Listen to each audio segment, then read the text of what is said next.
juga kurang lebih sama dengan kerjaan seperti ini. Kerja menjadi jurnalis tahun 2012 sampai dengan tahun 2017. Ya, alhamdulillah selama berjalan menjadi jurnalis di Kota Makassar, eh, di 2014 itu saya juga sempat diajak salah satu anggota Dewan DPR RI untuk menjadi staf. Itu kan kita banyak berhubungan dengan orang-orang yang bermasalah, misalnya Pantai Labumbu ini ketika dikelola secara maksimal, ini bisa menjadi sumber pendapatan untuk pemerintah Kota Palopo, juga untuk masyarakat Kota Palopo.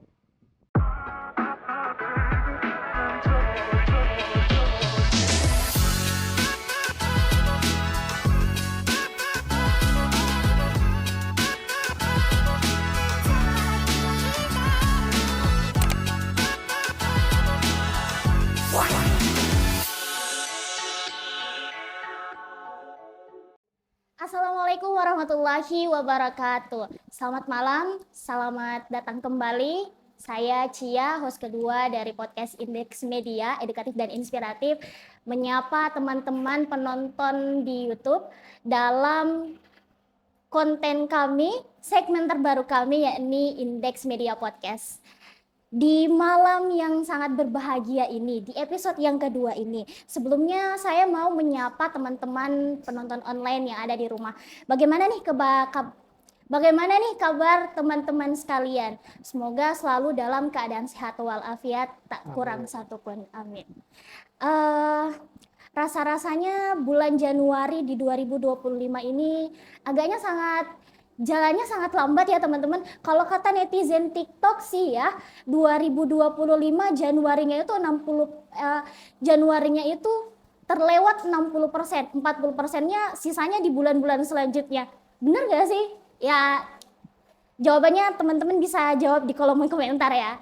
Oke, anyway, untuk mengawali episode kedua kita pada malam hari ini di podcast kita sudah kedatangan tamu yang sangat luar biasa, karena kemarin kita juga sudah kedatangan tamu yang jauh, salah seorang anggota Dewan Perwakilan Rakyat Daerah di Kabupaten Kutai Timur. Kali ini tidak jauh-jauh dengan profesi anggota Dewan, kita juga kedatangan tamu yang beliau ini dikenal sebagai sosok yang bijaksana, sosok yang humble, dan juga sosok yang berwibawa. Selamat datang kami ucapkan Bapak Sadam. Assalamualaikum. Waalaikumsalam. Bapak Sadam ini merupakan anggota DPRD Kota Palopo, anggota DPRD Kota Palopo Komisi C. Iya, Komisi C. Bagaimana kabarnya Pak malam ini? Alhamdulillah. Kalau dari CV dan profil yang saya baca, Bapak ini asalnya dari Buton. Ya, Buton, Sulawesi Tenggara. Buton, Sulawesi Tenggara. Kebetulan saya juga orang Sulawesi Tenggara, Pak. Ternyata saya satu kampung sama tamu kita malam hari ini. Jadi untuk mengawali pembicaraan kita, bincang-bincang santai kita pada malam hari ini, mungkin sahabat Indeks yang ada di rumah ingin mengetahui nih Pak, perjalanan karir Bapak sebelum menjadi anggota DPRD di Kota Palopo ini. Berangkat dari mana dan akhirnya tiba-tiba bisa menjadi perwakilan aspirasi rakyat yang ada di Kota Palopo. Silakan Pak. Jadi saya mulai dari awal ya. Boleh Pak.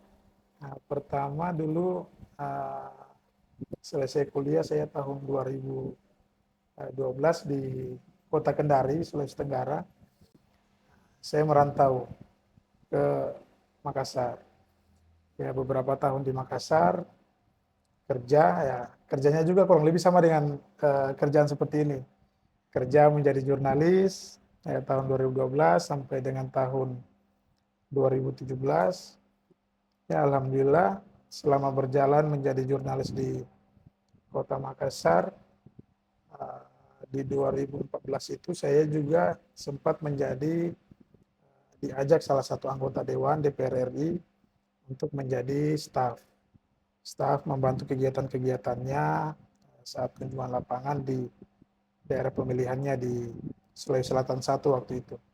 di tahun 2014 sampai 2019. Nah, kemudian 2000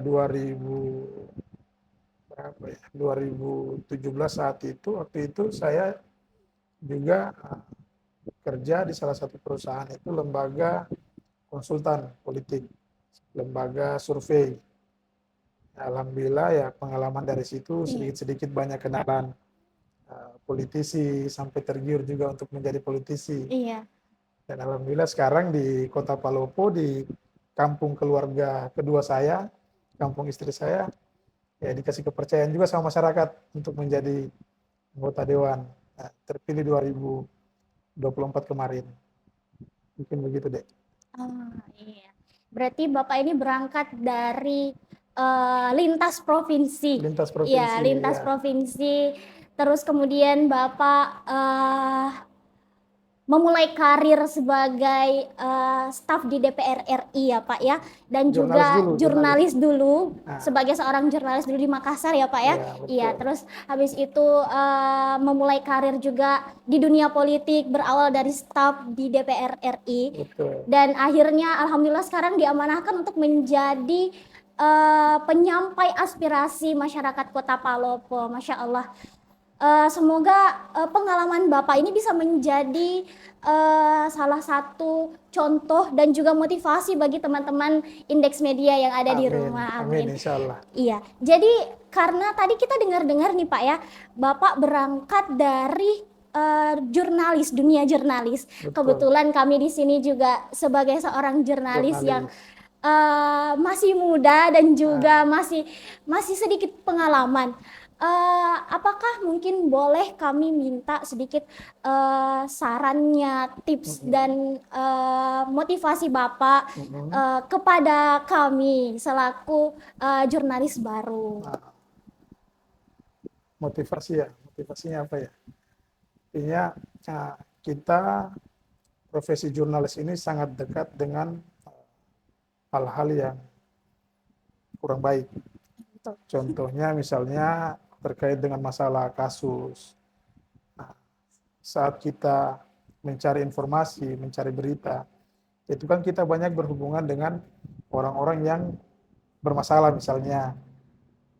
Artinya pesan saya ke teman-teman jurnalis mungkin lebih ke untuk tetap menjaga integritas.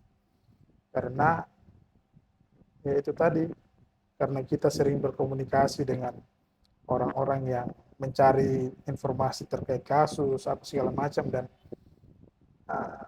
di situ bisa menjadi peluang bagi mereka-mereka yang tersorot kasus untuk memberikan kita hadiah misalnya, contohnya ya hadiah misalnya supaya tidak kasusnya tidak dipublish apa segala macam.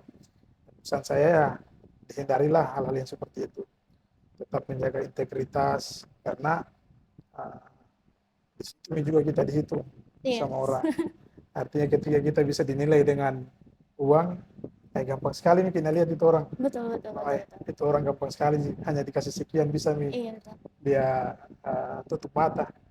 Mungkin seperti itu. Berarti harus tetap berpegang teguh pada kode etik jurnalistik. Kode etik jurnalis ya intinya itu. Menjaga integritas. Menjaga integritas juga.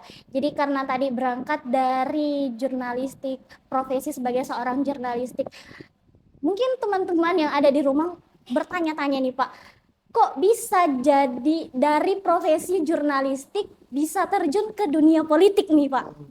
Boleh pengalamannya? Ya namanya kita jurnalis itu kan kita berhubungan dengan banyak orang, berkomunikasi dengan banyak orang.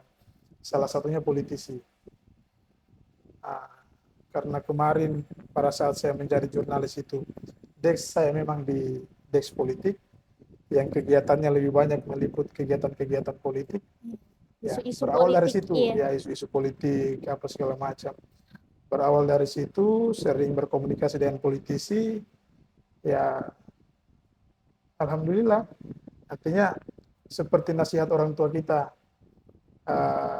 siapa kita ditentukan oleh lingkungan tempat kita bergaul. Betul. Artinya kalau mau baik, ya bergaul sama orang baik. Begitu juga kalau seandainya kita bergaul di tempat yang tidak baik, bisa jadi kita terpengaruh tidak baik juga. Ya mungkin karena saya sering berkomunikasi sama politisi, Iya, iya. kerja-kerja kegiatan politik, ya mungkin dari situ tumbuh apa namanya hasrat, keinginan untuk kayaknya bagus juga kalau seandainya saya terjun di dunia politik. Betul, betul, betul. Ya, alhamdulillah sekarang dipercaya sama masyarakat Kota Palopo, khususnya di wilayah saya di Dapil 4, Kecamatan Baradan Teluanua untuk menjadi perwakilan mereka di DPRD Kota Palopo. Gitu deh. Masya Allah. Jadi berangkat dari profesi sebagai seorang jurnalistik dan akhirnya karena di profesi itu sering bertemu dengan para politikus dan orang-orang yang berkecimpung dengan hal-hal kepemerintahan, jadi ada niat dan ada hasrat untuk bagaimana ya kalau kita mengambil kesempatan untuk terjun di Betul. dunia politik gitu.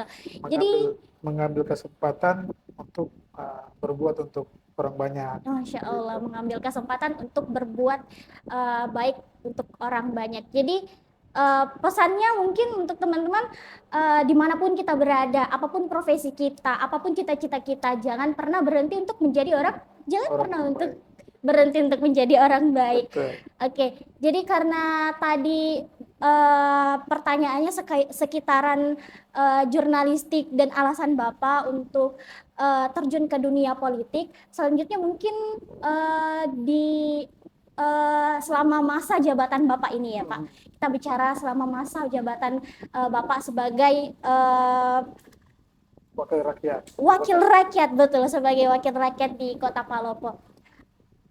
Sejauh ini Pak, apa aspirasi masyarakat selama Bapak menjabat sebagai seorang wakil rakyat? Aspirasi yang paling banyak itu ya karena kebetulan di wilayah daerah pemilihan saya itu kebanyakan masyarakatnya masih masyarakat tradisional, daerah bisa dibilang daerah ujung kota lah, tidak berada di pusat kota. Jadi yang masyarakatnya kami di sana itu kebanyakan profesinya masih petani, nelayan. Ya aspirasi yang banyak masuk itu ya itu terkait dengan keluhan-keluhan masyarakat tentang masalah pupuk untuk masyarakat petani, kemudian masalah apa namanya semacam peralatan untuk memaksimalkan hasil pertanian mereka. Begitu juga dengan masyarakat nelayan. Masyarakat nelayan kita itu di Kota Palopo masih banyak yang apa namanya peralatan pendukungnya untuk melaksanakan pekerjaannya mereka itu masih kurang maksimal lah. Nah, misalnya mereka pergi ke Empang, misalnya Empang ya, petani tambak, ya masih menggunakan perahu yang belum pakai mesin. Ya. Artinya mereka harapannya butuh keterlibatan pemerintah untuk membantu mereka untuk memaksimalkan. Misalnya yang tadinya mereka pergi ke tambak, ke Empang itu butuh waktu setengah jam dengan perahu yang biasa. Ya mereka paling tidak ada bantuan dari pemerintah untuk memaksimalkan itu. Ya mungkin dikasih perahu yang sedikit bagus, kemudian pakai mesin. Iya, dengan peralatannya ya, yang peralatan yang memadai. juga. Begitu juga dengan masyarakat petani. Masyarakat petani yang khususnya kita di daerah sana itu, daerah Teluanua, petani kita itu kebanyakan petani sawah. Nah, yang mereka butuhkan itu kadang mereka terlambat untuk menanam padi mereka karena peralatannya kurang.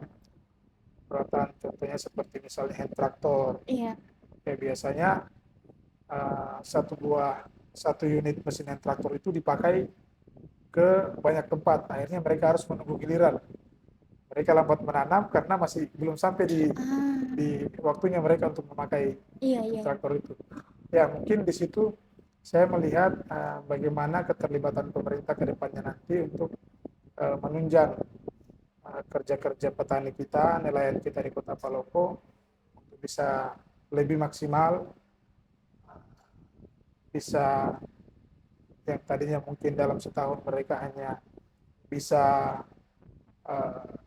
sekali atau 2 kali panen, Iya. Mungkin dengan bantuan-bantuan peralatan dari pemerintah, bantuan-bantuan tangan dari pemerintah, mungkin bisa lebih maksimal, bisa menjadi 3 kali setahun mungkin ya, misalnya. Kayak seperti itu. Nah, Lebih ke uh, peralatan pertanian dan perikanan. iya, iya.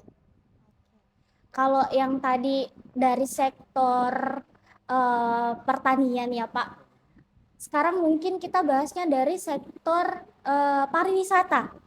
Iya, sektor Pariwisata. pariwisata. Kemarin kalau tidak salah ada rapat RDP.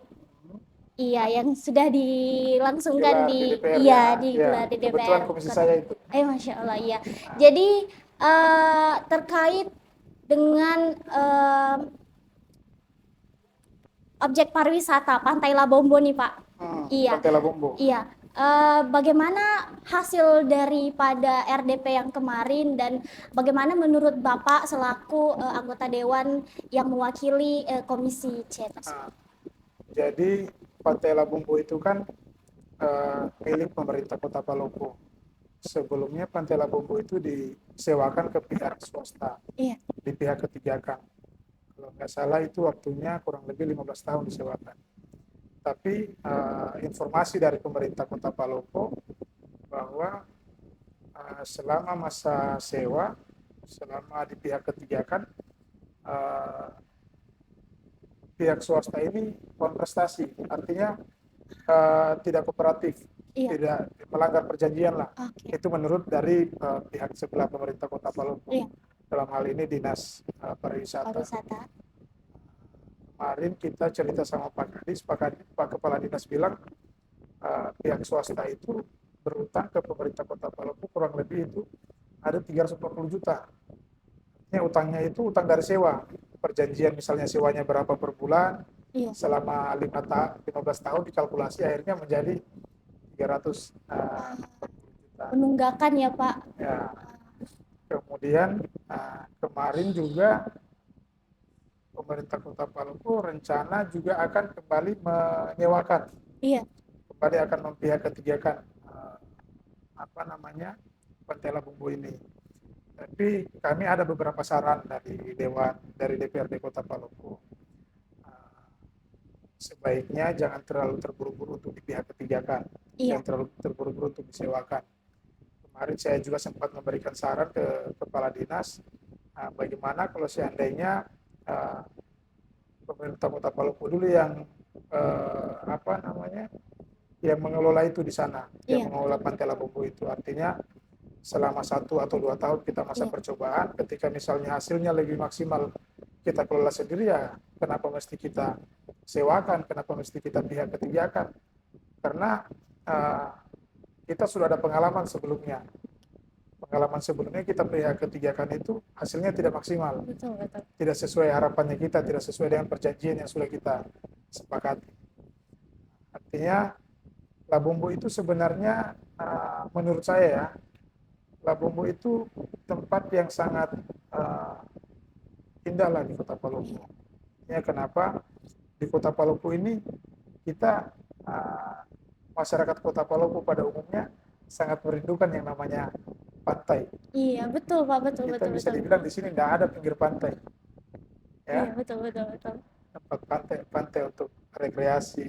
Ya, adanya cuma di Labombo. Di daerah Kabupaten Luwu mungkin tidak ada. Iya. Luwu Utara tidak ada juga kayaknya. Luwu Timur pun begitu.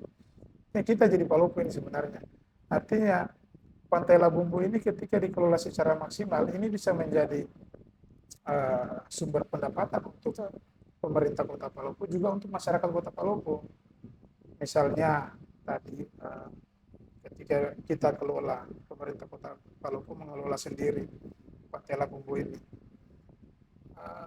saya rasa ketika misalnya dikelola itu kemudian kita siapkan dengan fasilitas yang memadai di dalam, yang sekarang misalnya ketika kita ke sana kita tidak tahu mau datang bikin apa, mau datang makan apa, mau minum juga mungkin tidak ada minuman. Ya mungkin disiapkan fasilitas-fasilitas yang ada di dalam, misalnya rumah makan, rumah makan khas Palopo, masakan khas Palopo ya, misalnya parede kah, apakah, begitu juga ada warung-warung kopinya. Jadi masyarakat kita ada alasan untuk berkunjung ke sini. Bisa jadi objek wisata juga ya objek Pak. wisata. Jadi Betul. orang menikmati pantai, lapar bisa makan makanan Iya, khas Palopo. betul Begitu betul. juga tamu-tamu kita yang dari luar daerah yang kebetulan berkunjung ke kota Palopo, kalau mau makan kan pasti carinya makanan khas Palopo. Iya, Nah, ketika misalnya itu ada di Pantai Labumbu, pasti uh, sasarannya mereka akan ke sana. Kenapa? Banyak rumah makan atau warung di kota Palopo yang menjual makanan khas Palopo, tapi tidak dengan suasana. Nah, di sana makanan khas Palopo, kemudian suasananya ada pantai, ada laut, ya seperti itu. ah, iya, Artinya kami dari Komisi C kemarin meminta pemerintah untuk tidak terlalu terburu-buru untuk dibiarkan. Kelola Mikidung sendiri itu iya. pantai itu. Mungkin dengan kita kelola sendiri ya bisa maksimal lah. Seperti itu. Insya Allah. Jadi karena dari eh, hasil rapat yang kemarin ya Pak tentang Pantai Labomo ini, saya juga sebagai masyarakat Palopo yang sebenarnya berdomisili di luar provinsi, bukan di luar, ya di luar provinsi di Sulawesi Tenggara. Dulu sedikit cerita ya Pak ya. Dulu waktu kecil, waktu saya masih SD sampai dengan SMA, setiap kali liburan tahun baru atau Idul Adha atau Idul Fitri selalu liburan ke Palopo. Dan hal yang paling menyenangkan bagi kami anak-anak waktu itu adalah rekreasi di Pantai Pantai Labombo. Labumbu, Iya, Pantai ya Labombo itu sangat betul, ikonik loh teman-teman betul, di Palopo, di kota betul. Palopo ini.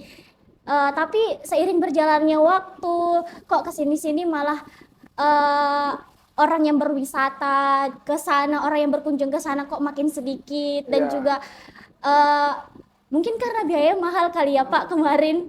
jadi memang pada saat di pihak ketiga kan dikelola oleh pihak swasta, yang saya dengar, saya belum pernah masuk ke sana sebelum, sorry. Oh, Yang saya dengar eh, apa namanya, biaya masuknya itu sudah 15.000. 15.000 Pak. 15.000 dan setelah kita masuk di dalam, ya di dalam itu kita hanya duduk di pantai, Iya, kemudian kita kan mau menikmati pantai itu, mau mencari hiburan itu dengan waktu yang cukup lama ya, artinya bukan betul, cuma betul, betul. 15 menit atau 20 menit. Iya, iya, iya. Otomatis di dalam selama kita berada di pantai itu kita butuh air minum. Betul. Nah, kalau kalau misalnya kita lapar juga kita butuh makan. Makan, iya. Kalau seandainya tidak ada itu kan ya ngapain kita ke sana? Nah, tidak ada yang, tidak adalah sesuatu yang menarik selain pantai. Masa kita pergi jalan-jalan di pantai kita harus bawa bekal sendiri? Gitu. Makanya kemarin kami mendorong pemerintah Kota Palopo, kami dari Komisi C itu, Komisi C DPRD Kota Palopo mendorong pemerintah untuk menyiapkan fasilitas di dalam. Artinya dibuatkan gedung sebagai tempat misalnya untuk restoran, restoran makanan khas Palopo, dibuatkan apa namanya, tempat-tempat untuk warung kopi misalnya, Iya, dilibatkan juga pihak lain untuk menyediakan fasilitas seperti wahana, banana boat atau apa, itu kan bisa lebih maksimal. iya. Artinya, oh ya tadi saya lupa, dulu itu waktu dikelola swasta itu biaya retribusi masuknya itu sampai 15.000 per orang. Iya. Sekarang setelah diambil pemerintah Kota Palopo per Januari kemarin itu diturunkan menjadi Rp3.000. Wah, Ya alhamdulillah berjalan kurang lebih 1 minggu, iya. itu hasilnya lumayan. Wah, Kurang lebih 1 minggu kemarin Pak Kepala Dinas bilang kurang lebih 6 sampai 7 juta dalam 1 minggu. Bayangkan ketika itu dikelola dengan maksimal, dirata-ratakan 1 hari 1 juta misalnya ya, karena iya. seminggu 6 sampai 7 juta, per hari 1 juta dikali 1 tahun misalnya 365, 300 juta juga Wah, bisa menunjang pendapatan kita di pendapatan. Kota Palopo. Betul, betul, betul. Begitu juga misalnya kalau seandainya di dalam ada fasilitas Iya. rumah makan, itu kan orang tujuannya akhirnya bukan hanya mau datang lihat pantai, Iya, betul, betul, betul. orang mau makan makanan khas Makanan Palopo khas ke Palopo, sana. iya ke sana. Sambil menikmati Bisa kita dapat pantai. juga di situ dari retribusi, kemudian bisa kita dapat juga dari pajak makan minumnya, Iya, betul. bisa kita juga dapat dari sewa fasilitasnya. Seperti itu. Artinya kami mendorong bagaimana pemerintah Kota Palopo, khususnya di mitra kami ya, mitra kami di Komisi C itu, misalnya seperti dinas pariwisata tadi itu, ya bagaimana supaya bisa memaksimalkan pendapatan. Karena dari Bapak sendiri sudah memberitahukan kepada kita semua bahwa saat ini Pantai Labombo sudah dikelola kembali oleh pemerintah daerah Kota Palopo. Jadi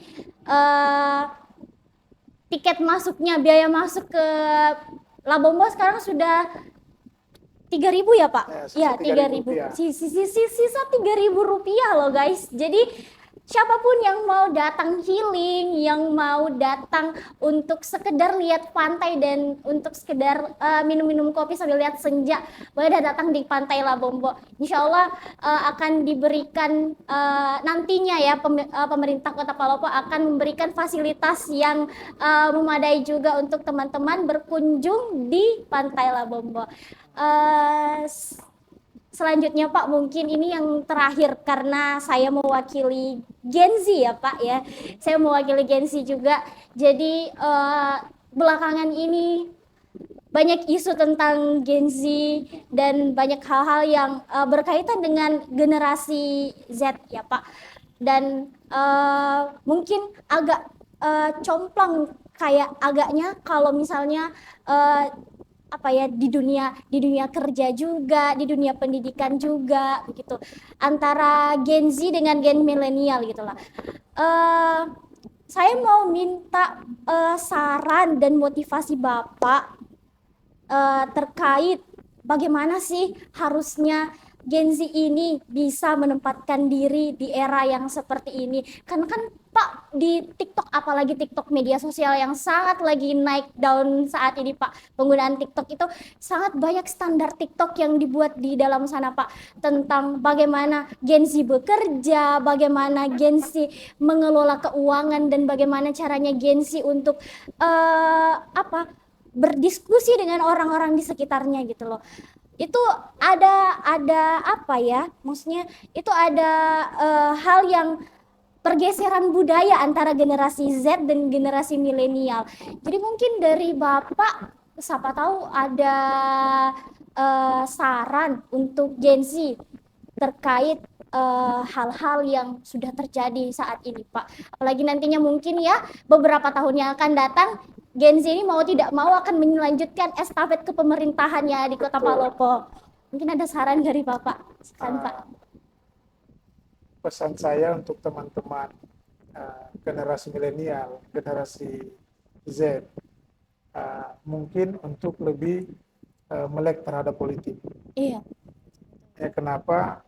Saya lihat kita ini kan baru-baru sudah mengikuti proses pesta politik, mulai dari 2024 kemarin, di awal tahun itu kita pemilihan legislatif dan presiden, kemudian di bulan November kita pemilihan kepala daerah, bupati dan wali kota dan gubernur.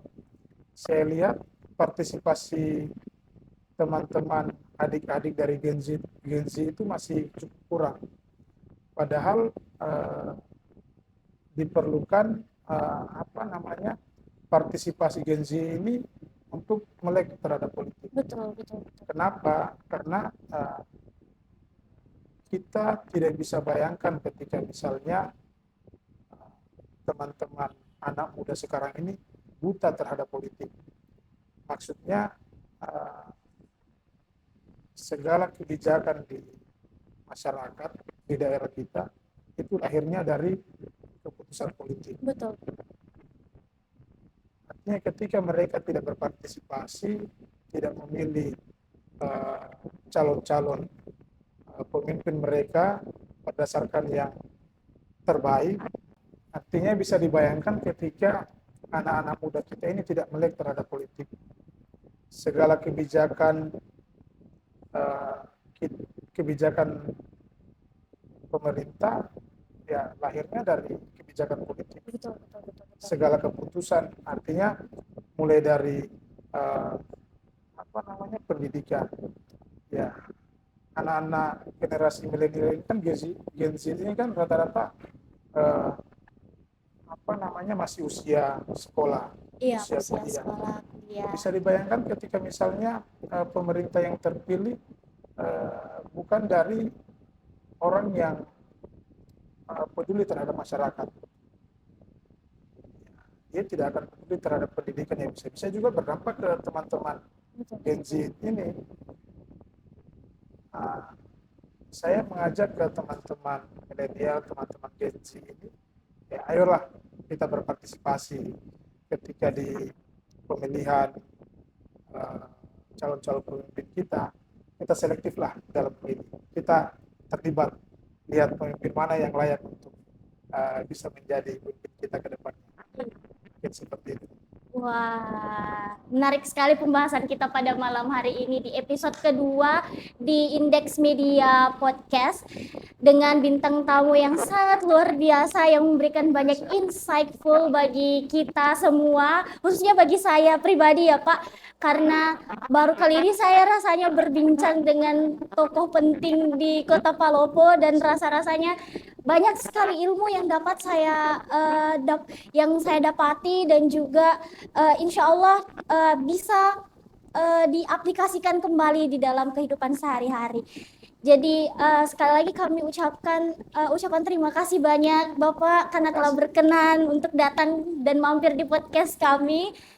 Semoga nanti apa yang Bapak sampaikan, seluruh cerita Bapak dari awal sampai akhir di konten podcast kita pada malam hari ini bisa memberikan edukasi dan juga inspirasi seperti tagline Indeks Media kepada penonton online yang ada di rumah sana. Terima kasih banyak Pak.